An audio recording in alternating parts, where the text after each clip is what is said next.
నమస్తే రమ్ గారు. నమస్తే జయ. రమ్ గారు, ఏదైనా సరదా కథ చెప్పుకుందాం రమ్ గారు ఈరోజు. ఈ మధ్య మనం సరదా కథలు ఎక్కువ చెప్పుకుంటున్నాం. నేను పడి పడి నవ్వుతూనే ఉంటున్నా స్టోరీ అయ్యే వరకు. చాలా మంది మేము బాగా నవ్వుకున్నాం అని చెప్తున్నారు. అయితే ఒకళ్ళిద్దరికి ఇదేమిటి ఇలాంటి కథలు చెప్తున్నారు అనిపిస్తుంది. ఇప్పుడు కథ అంటే ఎప్పుడు నీతిదాయకమైన కథనే చెప్పగలమా? ఎప్పుడు నీతిబోధకంగానే చెప్తాం ఆ పిల్లలకి. నీతులు రోజు చెప్తే మీకు నచ్చుతుందా? వింటామా? స్ఫూర్తిదాయకమైన కథలు అప్పుడప్పుడు వినాలి, నీతిదాయకమైన కథలు అప్పుడప్పుడు వినాలి. అన్ని యాక్సెప్ట్ చేస్తే బాగుంటుంది. అంటే యాక్సెప్ట్ చేయొద్దు, వినండి, ఎంజాయ్ చేయండి. మీకు నచ్చకపోతే ఓకే. ఇప్పుడు ఎలాంటి పిచ్చి కథలో ఎంచైనా ఖచ్చితంగా నువ్వు తీసుకోగలిగితే ఏదో ఒక మంచి విషయం ఉంటుంది. మీరు తీసుకోవడం చేత కావాలి. అదే సమస్య. మీరు టాపిక్ ఎత్తారు కాబట్టి చెప్తున్నాను. యాజ్ ఏ హోస్ట్ గా, ప్రోగ్రామ్ ప్రొడ్యూసర్ నేనే కాబట్టి ఒక్కొక్కసారి కింద వచ్చే కామెంట్స్ కి వెంటనే రిప్లై చేద్దామా అనిపించి కూడా, సోషల్ మీడియా కదా రమ్మగారు, వెంటనే మనం చేసి వాళ్ళు చేసి కరెక్ట్ పద్ధతి కాదు కదా అన్నట్లుగా అనిపించి అనిపిస్తుంది కదా అని ఆగిపోవటం. కానీ కొన్ని కామెంట్స్ పెడుతున్నారు, ఇది అసలు మీకు అవసరమా, ఇది డిస్కస్ చేసే విషయమేనా అంటే అది ఎలా రిసీవ్ చేసుకోవాలంటే ఏ అంశం అయితే అవసరం అవుతుంది. ఏదైనా అవేర్నెస్ కోసం. ఇప్పుడు మీరు ఒక గెస్ట్ ఉన్నారు, మీరు అన్ని సబ్జెక్టుల మీద మీకు పరిజ్ఞానం ఉండబట్టే మీతో మేము చెప్పించుకుంటున్నాం. ఒక్క స్టోరీస్ కోసమైనా రమగారు అన్ని విషయాలు చెప్పగలుగుతారు. అట్లాగే ఇంకో గెస్ట్ ఎవరైనా కాబట్టి వాళ్ళు ఆపోజిషన్ లో ఉన్నారు. ఇలాంటి స్టోరీస్ అసలు అవసరమా అంటే దానికి అసలు ఏం చెప్తాం, దానికి ఏం చెప్పలేదు. ఇప్పుడు ఇలాంటిది కాదు, ఎలాంటి పిల్లలకి రోజు ఒకటి చెప్పాలి కాదు రమ్మగారు. ఒక 52 అంతకు ముందు ఒక 74 years బామ్మగారు డెలివరీ అయ్యారు. అప్పుడు మీరు నాకు అందుబాటులో లేరు. తర్వాత మొన్న కూడా నాకు మీరు అందుబాటులో లేరు. వేరే మన ఇంకొక గెస్ట్ మన కల్పవల్లి గారితో చేస్తాం. అసలు ఇలాంటివి ఎందుకు డిస్కస్ చేస్తున్నారని ఒక 2-3 కామెంట్ చేశారనమాట. అలాంటివి చెయ్యొద్దు అనే ఆలోచనలో, అదే మనం విమెన్ రిలేటెడ్ సబ్జెక్ట్ కాబట్టి ఇలాంటి చెయ్యమాకంటే దీనివల్ల ఫ్యూచర్లో వచ్చే మీ ఇబ్బందులు, ఈ రకమైన ఇబ్బందులు ఉంటాయని చెప్పి లీగల్గా మాట్లాడాము. ఒక గైనకాలజిస్ట్తో మాట్లాడించాం, ఒక మోటివేషనల్ స్పీకర్తో మాట్లాడించాం. అలాగే కల్పవల్లి గారు కూడా మాట్లాడారు. దానికి ఇంకా మనం కామెంట్ పెట్టేస్తే ఎట్లా?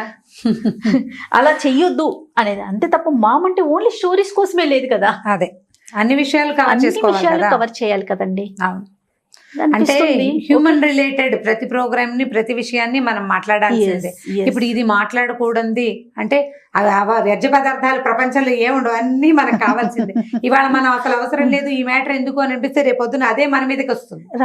రావచ్చు కదా, పర్వాలేదు దాని మీద. అంటే ఇప్పుడు ఎవరు ఎలా కామెంట్ చేస్తారంటే వాళ్ళ మానసిక స్థితి ఉంటుంది. అంతే వదిలేయటమే, చూసుకుని నవ్వుకోవటం. కథ చదివినప్పుడు లేదా విన్నప్పుడు మన తాలూకు భావావేశం ఎలా ఉంటుందో దాన్ని బట్టి కామెంట్ ఉంటుందని భావిస్తాను నేను. నాకైతే ఏమనిపిస్తుంది అంటే మామ్ ద్వారా ఒక అన్ని రకాల విషయాలకు సంబంధించిన పరిజ్ఞానం అందించాలనేది నా ఉద్దేశం. అది ఒక రమగారి ద్వారానే కావచ్చు, లేకపోతే కల్పవల్లి గారే, లేకపోతే సత్యవాణి గారు, లేకపోతే ఇంకొకరు అందరి ద్వారా మీ దగ్గర ఉన్న నాలెడ్జ్ ని మా ప్రేక్షకులకు అందించాలనేది. రైట్, అనుకోండి. అంతే. సరే, కథ అనుకున్నాం కదా. పూర్వం ఇది మరీ పూర్వం కాదులే, ఒక 700-800 సంవత్సరాల క్రితం పల్లెటూళ్ళలో మనం గాజుల మలారం వేసేవాళ్ళు. గాజుల మలారం ఏంటంటే ఇళ్లలో ఒక చిన్న ఫ్యాక్టరీ లాగా ఉంటే అక్కడ గాజులు తయారు చేసుకుని పక్క ఊళ్ళకి వెళ్ళి అమ్ముకోవటం. మలారం అంటే ఏంటంటే ఒక బ్యాగ్ సంచి లాగా ఉంటుంది. మనం ఒక గాజులైన కథ చెప్పాం, అలాంటిది అద్భుతమైన కథ ఇది. అది ఎంత అద్భుతమైన కథ, ఇదంతా సరదాగా ఉంటుంది. ఈ మల్లయ్య అని ఒక గాజుల మలారం ఆయన ఉన్నాడు. ఈయన ఏం చేసేవాడు, ఈ మలారాన్ని తయారు చేసుకుని ఒక పెద్ద బ్యాగ్ నిండా రకరకాల గాజులు ఏర్పరచుకుని పక్క ఊళ్ళలో అమ్మడానికి వెళ్ళేవాడు. అయితే ఏమైందట, ఇతను ఏం చేసేవాడు, కొంచెం మంచివాడు, ఇతను మెతకవాడు. అన్నం తీసుకెళ్ళేవాడు. ఇప్పుడు ఈ ఊరి నుంచి పక్క ఊరికి ఇప్పట్లాగా ఇదివరకు ఏమున్నాయి సాధనాలు, తిరగడానికి ఏం లేవు, రవాణా మార్గాలు లేవు, కాలినడకనే తిరగాలి. ఈయన కాలినడకలో ఈ ఊరు వెళ్ళి, ఈ ఊరు నుంచి ఆ ఊరు వెళ్ళి, ఆ ఊరు నుంచి ఇంకో ఊరు వెళ్ళి రాత్రికి తిరిగి వచ్చేవాడు. 3-4 ఊళ్ళు కవర్ చేసుకుని. ఈ మధ్యలో తినడానికి భార్య అన్నం ఏదో కట్టించేది. ఇతను ఏం చేసేవాడంటే తనకు సరిపడా అంత మాత్రమే కాకుండా ఇంకో ముద్ద ఎక్కువ తీసుకెళ్లేవాడు. దారిలో ఎవరైనా నడక తోడు అవసరం కదా, అడవుల్లో చిట్టడవుల్లో తిరగాలి. ఈ గురించి ఆ ఊరు వెళ్ళే వాళ్ళు కనపడతారు. వాళ్ళతో వెళ్తూ మధ్యాహ్నం 2-2 భోజనాలకి ఎక్కడైనా అన్నం తినడానికి ఆగామనుకో, అవతల వాడి దగ్గర అన్నం లేకపోతే, అందుకని ఒక ముద్ద ఎక్కువ పెట్టవే, కావాలంటే నేను ముద్ద తక్కువ తిని అవతల వాడికి ఇంకో ముద్ద ఎక్కువ పెడతాను అనేవాడట. అంత అన్నం పట్టుకెళ్ళి ఏదో ఒక కూర పచ్చడో వేసేది, కాస్త మజ్జిగ చిన్న దాంట్లో కాస్త మజ్జిగో ఏదో పట్టుకెళ్ళేవాడు. వెళ్తూ ఉండేవాడు. కొన్ని రోజులు అలా తిరుగుతూ ఉండేవాడు. ఒక రోజు ఏమైందట, ఓ రామాపురం ఊరు నుంచి వచ్చేటప్పుడు మధ్యాహ్నం ఎవ్వరూ తోడు దొరకలే అతనికి. మంచి ఎండాకాలం. అయితే ఏమైంది, బాగా ఎండగా ఉంది. ఇతను ఏం చేశాడు, మామూలు చెట్ల దాకా కాకుండా దూరంగా ఒక మర్రి చెట్టు ఉందట. సాధారణంగా ఈ పాఠశాలలు వాళ్ళు ఇలా ఏకాంతంగా ఎవరు లేనప్పుడు మర్రి చెట్ల జోలికి వెళ్ళరు. ఇతను ఏమనుకున్నాడు, ఈ ఎండ మాడిపోతుంది, చిన్నపన్న చెట్లు చాలవు, మర్రి చెట్టు కింద అయితే హాయిగా ఉంటుంది, చల్లగా ఒక గంట కొనుక్కు తీయచ్చని ఏం చేశాడు, ఆ మర్రి చెట్టు కిందకి పోయాడు ఒక్కడే. తోడు లేకుండా కూడా అడవుల్లో ఒంటరిగా చెట్ల కింద కూర్చుంటే కష్టం అని భయాలు ఉండేవి అప్పట్లో. ఈ మర్రి చెట్టు కింద కూర్చున్నాడు. సరే, అన్నం తిన్నాడు. ఎండాకాలం కదా, అన్నం చెల్లల. ఎండాకాలం వేసరికి మంచినీళ్ళు తాగేస్తాం, మజ్జిగ తాగేస్తాం, అన్నం చెల్లదు, అన్నం ఎక్కువ తినలేకపోతాం మధ్యాహ్నం. ఈయన చేశాడు, బాగా ఆ గిన్నెలో అంత అన్నం ఉండిపోయింది. తను ఏమనుకున్నాడు, సరేలే ఏ కుక్కలో ఏవైనా జంతువులో తింటాయి, కాకులైనా తింటాయి అని చెప్పి ఓ బాదం ఆకుల విస్తరి తెచ్చుకుంటాడు అన్నం తినేటప్పుడు. ఆ విస్తట్లోనే అన్నాన్ని పెట్టి ఆ మర్రి చెట్టు మొదట్లోనే ఓ పక్కకు పెట్టేసి ఇతను వెళ్ళిపోయాడు.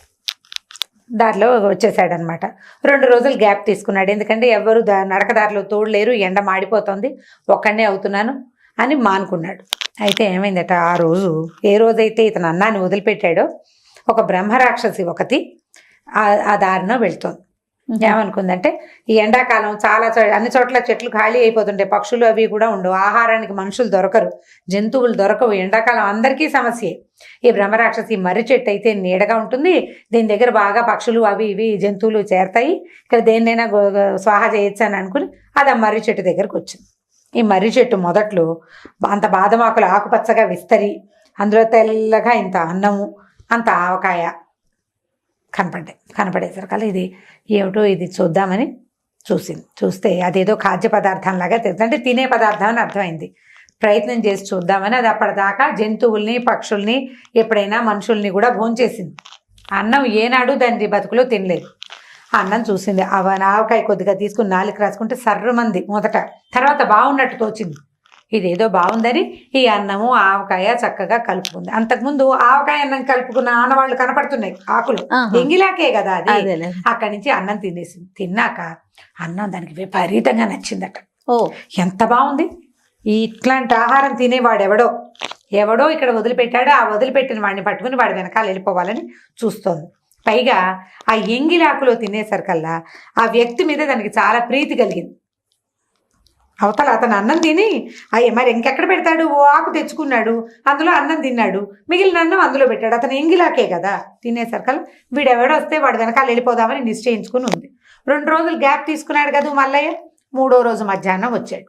వచ్చాక ఏం చేశాడు, ఇదే దారిని వచ్చాడు, ఎవ్వరూ లేరు, ఆ ఊళ్ళో బేరం అయిపోయింది. వచ్చి మర్రి చెట్టు దగ్గరకు వచ్చాడు. యాజ్ ఇట్ ఈస్గా వచ్చాడు. అన్నం తీసు తిన్నాడు. ముందు రోజు ఇంత అన్నం మిగిలిపోయింది కదా ముందుసారి వచ్చినప్పుడు, ఈసారి అన్నం ఒక ముద్ద తక్కువ తెచ్చుకున్నాడు. సరే, అన్నం తిన్నాక ఇంకా కాస్త కొద్దిగానే, అంతకుముందు ఇంత మిగిలింది, ఈసారి ఇంతే మిగిలింది. అన్నం తిని కాసేపు కాళ్ళు చాపుకుందామని పడుకున్నాడు. కాస్త పై పంచి పరుచుకుని నేల మీద ఏం పడుకుంటారు, చెట్ల కింద పురుగు పుట్రా ఉంటాయి, తువ్వాళ్ళు ఏవో ఉంటాయి కదా భుజాల మీద, ఓ తువ్వాలు పరుచుకుని నెతికిన చేయబెట్టు పడుకునేసరికి ఎవరో ఆడ మనిషి ఏడుస్తున్నట్టు వినపడింది. ఎవరో ఏడుస్తున్నారు, ఎవరమ్మా కేకలు పెట్టాడు. తీరా చూస్తే కాస్త అవతలగా ఒక ఆడ మనిషి, ఓ నడి వయసుది, ఒక 40 ఏళ్ళు ఉంటాయి, ఒక మనిషి కూర్చుని ఏడుస్తుంది. ఏదో పాత చీర కట్టుకుని ఉంది. ఉండేసరికల్లా అన్నాడు, అమ్మా ఎవరమ్మా, ఏమిటి ఇంత మధ్యాహ్నం వేళ ఇక్కడ ఎవరు లేరు, ఇక్కడికి ఎందుకు వచ్చావంటే, కాదండి నేను మా ఆయన ఇద్దరం వచ్చాము, ఆయనేమో ఎటో దారి తప్పిపోయాడండి, ఎటు వెళ్ళిపోయాడో తెలీదు అంటే. మీ ఆయన పేరు ఏమిటంటే, మా ఆయన పేరు నేను ఎలా చెప్తానండి అంటుంది. మొగుడు పేరు చెప్పాల. మీ ఊరి పేరంటే, ఏమిటోనండి అదేదో ఊరు, అది నాకు తెలియదు. ఏ దారిని వచ్చావు, ఏమోనండి, అన్నిటికీ ఏమోనే, సమాధానం లేదు. ఈయనేమనుకున్నాడు, ఇది ఎవరో వెర్రిబాబుల దానిలా ఉంది, పోనీ అమ్మాయి ఓ పని చెయ్యి, నేను మా ఊరు వెళ్తున్నాను, నువ్వు మా ఊరు వచ్చేసేయి, మా ఊళ్ళో ఉన్న పెద్దవాళ్ళు ఎవరికైనా నలుగురికి చెప్తే మీకు ఇన్ని తాలూకు వాళ్ళు ఎవరైనా ఉన్నారేమో కబుర్లు చేస్తారు. ఇవేముంది, పాత రోజుల్లో అలాగే చేసేవాడు. ఓ 4 రోజులు 10 రోజులు ఎంతో కొంతకాలం మా దగ్గర ఉందు కానీ మా ఊళ్ళో అనేసరికల్లా అమ్మాయింది, బాబు ఊరికే ఎందుకు ఉంటానండి, మీ ఇంట్లోనూ నేను కాస్త ఒక ముద్ద అన్నం పెట్టించండి, తోచిన పని చేస్తాను, నేను చెయ్యలేని పని ఏదైనా చెప్తేనే వెళ్ళిపోతానండి, అప్పటిదాకా మా ఆయన వచ్చేదాకా మీ ఇంట్లోనే ఉంటానండి అని. బాగుందిగా.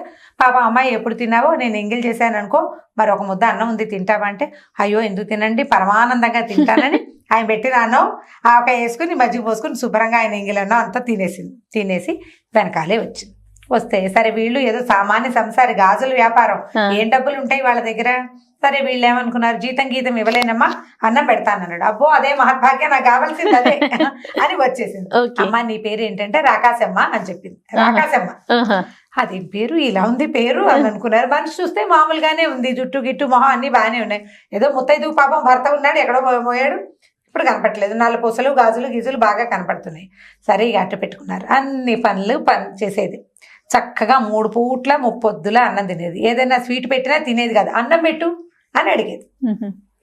వీళ్ళు ఏం చేశారు, స్వీటు బోటు పళ్ళు గిళ్ళు ఏం తిందు, 3 పొద్దుల అన్నమే కదా, ఏముంది పొద్దున్నే సర్దేను, మధ్యాహ్నం వేడను, రాత్రి కాస్త వేడిగానే చీకటి పడకుండా అన్నం తినేసి పడుకుంటుంది. అన్ని పనులు చేస్తుంది. బాగానే ఉంది. రోజులు గడిచిపోతున్నాయి. ఆ అమ్మాయి ఊరెళ్తానందు, దాని మొగుడు ఎవడో తెలియదు వీళ్ళకి. అలా గడిచింది. ఇప్పుడు ఎండాకాలంలో వీళ్ళ ఇంటికి వచ్చిందా, వర్షాకాలం పోయింది, శీతాకాలం కూడా వచ్చింది. అంటే నవంబర్ వచ్చి డిసెంబర్ వచ్చింది. వచ్చేసరికల్ ఏమైంది, నవంబర్ డిసెంబర్ వచ్చేసరికల్ పొద్దులు చిన్నవి, అవును పగళ్ళు చిన్నవి కదా. ఈ శరదృతు అంటే ఈ కాలం వచ్చేసరికల్లా మనకి సంక్రాంతి పండగకి ముందు గాజులు విపరీతంగా బేరాలు అవుతాయి, డబ్బులు వస్తాయి కదా. సంక్రాంతి రోజులు వచ్చేసరికి డిసెంబర్ జనవరి రోజుల్లో ఏ వస్తువుకైనా వ్యాపారం బాగా సాగేది. పాత రోజుల్లో అంతే, ఇప్పుడు అంతే కదా. సరే ఇతను ఈ డిసెంబర్గా వచ్చేసరికల్లా మార్గశిర మాసం చలి రోజులు, పిల్లలు ఇతను ఇంటికి తిరిగి వచ్చేసరికి తల్లి పిల్లలు అందరూ నిద్రపోతూ ఉండేవాళ్ళు. చీకటి పడిపోతుంది, పొద్దులు చిన్నవి కదా, రాత్రిళ్ళు పెద్దవి, చలి, దుప్పట్లు ముసుకేసుకుని పడుకునేవాళ్ళు. ఈయన బాగా చీకటి పడ్డాకే ఆ రాత్రిపూట వచ్చేవాళ్ళు. ఓ రోజు ఏమైందట, ఈ బేరం చేసుకుని ఆయన తిరిగి వచ్చేసరికల్లా వీళ్ళంతా నిద్రపోతున్నారు. ఈయన భార్య, రైతు భార్య రాకాశమ్మ, అయ్యగారు వచ్చినట్టున్నారు, తలుపు తీవే అందట. తీవే అనగానే రాకాశమ్మ కూడా చాపేసుకుని ఓ మూల పడుకుంది. పొడుగ్గా చేయి చాపి తలుపు తీసింది. తీసేసరికల్లా ఈవిడ ఒత్తిగిల్లు చూసింది. రైతు భార్య, ఈ అమ్మాయి ఇక్కడి నుంచి లేచెళ్ళలేదు, చెయ్యి మాత్రం సాగి తలుపు దాకా వెళ్ళిపోయింది అనే సంగతి అర్థమైపోయింది. ఇప్పుడు బిగుసిపోయింది, అమ్మో ఏమిటిది అని. ఈయన లోపలికి వచ్చాడు. లోపలికి వచ్చేసరికల్లా రాకాశమ్మ పడుకుంది. ఈయన లోపలికి వచ్చాడు. ఏమీ అన్నం పెడతావుటే అని లేపాడు భార్యని. మరి భార్య కదా అన్నం పెట్టాలి. ఆవిడ వణుక్కుంటూ లేచి వస్తే, అదేమిటే అంత చలిగా ఉందా, వణికిపోతున్నావు, దుప్పటి కప్పుకొని అన్నం పెట్టన్నాడు. ఈవిడ శాలువా ముసుకేసుకుని వంటింట్లోకి వచ్చి, దుప్పటి చలి వణుకు కాదురా నాయన, నీ మొహమండా, నువ్వు దాన్ని ఎవరిలో తెచ్చావు, అది మనిషి కాదు, ఆవిడ పడుకుని ఇక్కడి నుంచి తలుపు తీసింది అనేసరికల్లా, అదేమిటి నీ మొహం ఏం కాదని అడిగాను. ఆయన ఆలోచించుకున్నాడు.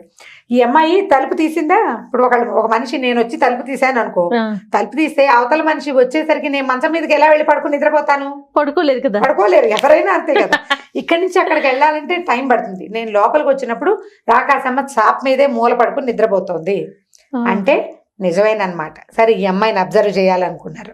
ఓ 2-3 రోజులు చూసాక దీన్ని వదిలించుకోవాలి, ఇది మనిషి కాదు, ఏం చెయ్యాలి. అక్కడి నుంచి అన్నాడు, రాకాశమ్మ ఇంత ఇల్లు చిన్నది కానీ మనకి బోల్డ్ అంత పెరడుందమ్మా, చుట్టూత ప్రహరీ గోడ కట్టి మొక్కలు పెట్టుకుంటే బాగుంటుందమ్మా అన్నాడు. దాందేముందండి, కట్టేద్దామంత. అప్పటిదాకా ఈ అమ్మాయి ఇంటి పనులే చేయటం వాళ్ళకి తెలుసు, చకచకా పనిచేస్తుంది. ఒక గొయ్యి తవ్వి మట్టి తీసి దాంట్లో ఆవు పేడ అవి ఇవి కలిపి ఇటుకలు తయారు చేసి స్వయంగా కాల్చి ప్రహరీ గోడకి గొయ్యి తీసి ప్రహరీ గోడ కట్టేసింది ఈ రాకాశమ్మ.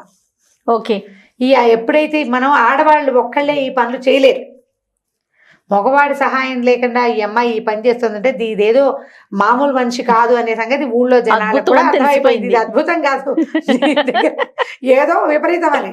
అద్భుతంగా తోచటం లేదు, అద్భుతాలు వేరు కదా, అద్భుతాల్లో నాజుకుతనం ఉంటుంది, ఇది రాక్షసత్వం లాగా కనపడుతోంది. అక్కడి నుంచి అందరూ గమనించారు, చూస్తున్నారు. ఇది చకచక 1-10 రోజుల్లో ఇటుకలు కాల్చేసింది, బట్టిలాగా వేసేసి ఆ ఇటుకలన్నీ పెంచి ప్రహరీ గోడ వేసేసి గొప్పలు ఇవి దవి పాదులు దవి మొక్కలు పెట్టింది. ఈయన అన్నాడు, అమ్మాయి ఇంత చిన్న మొక్కలు ఎప్పటికి పెరుగుతాయి, అమ్మాయి పెద్ద మొక్కలు పెట్టుకుంటే బాగుంటుంది అన్నాడు. చేయలేరు కదా, పెద్ద మొక్కలు ఎలా చేస్తారు, ఇంత మొక్కని పెద్దది ఎవరైనా ఎట్లా చేస్తారు, చేయలేకపోతారు కదా అని ఊహించాడు. దాందేవుందయ్య గారు మనం తెచ్చుకోము అని పక్కన అడవిలోకి వెళ్ళి పెద్ద మొక్కలు తీసుకొచ్చి ఇక్కడ పెట్టి, చూసారా పెద్ద మొక్కలు పెట్టాను అని. ఎవరి తోటలోంచో జామ చెట్టు, ఇంకెవరి తోటలోంచో అరటి చెట్టు కూడా పట్టుకొచ్చేసింది. ఈ చెట్లన్నీ వచ్చేసరికి ఊర్లో వాళ్ళకి తెలిసిపోయింది బాగా దీని సంగతి. వాళ్ళందరూ నువ్వు ఈ ఊరన్నా ఖాళీ చేయి, లేదా ఆ అమ్మాయినన్నా పంపించేయి, ఇలాంటి విపరీత ప్రవృత్తి ఉన్న వాళ్ళని ఊళ్ళో ఉంచుకుంటే నీకు ప్రమాదం, మాకు కూడా ప్రమాదమే, విరుచుకు తింటే ఊరి మీద పడి, అంతేగా నువ్వు వెళ్తావా దాన్ని పంపించేస్తావా అన్నారు. ఏం చెప్పినా చేసేస్తుంది, చెయ్యలేని పని చెబితేనే అది వెళ్తానంది. ఏ పని చెప్పినా చేసేస్తుంది. సొంత ఇల్లు, ఏదో కాస్త పొలం పుట్రా చిన్నవి ఉన్నాయి, 1-2 గొడ్లు ఉన్నాయి, పాలు తీసేస్తుంది, గేదెలను గడిగేస్తుంది, చెరువుకి వెళ్ళిపోతుంది, నీళ్లు తెచ్చేస్తుంది, సమస్తమైన పనులు చేసేస్తుంది. ఎలా దీన్ని? సరే ఇంతలో ఏమైంది, రోజు ఆలోచిస్తున్నారు బుర్ర బాదుకుని ఏం చేయాలో తెలియక. ఒక రోజట ఓ పిల్లి ఓ ఎలుకని తరుగుతోంది. మామూలుగా కనిపిస్తాయి కదా, ఇప్పుడు పెద్ద చిన్న ఇల్లుండి విశాలమైన ప్రాంగణాలు ఉంటే ఎలకలు, ఉడతలు అలా రకరకాల చిన్న పొన్న జంతుజాలం కనపడుతుంది. ఈ పిల్లి కాస్త పరిగెడుతోంది ఎలుకని పట్టుకోవడానికి. ఆ ఎలుక తుర్రుమని ఒక చిన్న కంతలోకి దూరిపోయింది. ఈ రైతు కొడుకు ఆఖరి వాడు ఒక 4 ఏళ్ల పిల్లాడో 3 ఏళ్ల పిల్లాడు ఉన్నట్ట. రాకసమా ఈ ఎలుకని తేవే అన్నట్ట. అనేసరికి అదెంత పని, నేను చేయలేనా ఏమిటని చిటుక్కుని ఇంత రాకాసమ్మా ఇంత చిన్నదైపోయి ఎలుక కన్నంలోకి వెళ్ళింది. వెళ్ళంగానే ఈ రైతు ఏం చేశాడు, దొరికిందిరా ఛాన్స్ అని గబగబా ఒక గంపెడి మట్టి తెచ్చి ఆ కన్నంలో పోసేసాడు. అది బయటికి రాలేదు ఇంకా. దాన్ని బాగా మెత్తేసి చిల్లు పూడ్చేశారనమాట పూర్తిగా. ఈ వెచ్చని రాకాసమ్మ ఆ తవ్వుకు బయటికి రావడం దాని వశమయ్యే పని. ఇక అలా వెళ్ళిన రాకాసమ్మ ఇంకా మళ్ళీ ఇంటికి రాకుండా అక్కడ వెళ్ళిపోయింది అనమాట. ఆ తర్వాత ఇట్లా రోడ్ల మీద ఎక్కడైనా కనపడిన వాళ్ళని తెచ్చుకోకూడదు, అదెవరో బ్రాహ్మణ కథలాగా అని తెలుసుకున్నారనమాట వాళ్ళు. ఇంకా ఎప్పుడు ఆయన జాగ్రత్తగా మర్రి చెట్ల దగ్గర అక్కడ అన్నం వదిలిపెట్టేవాడు కాదు.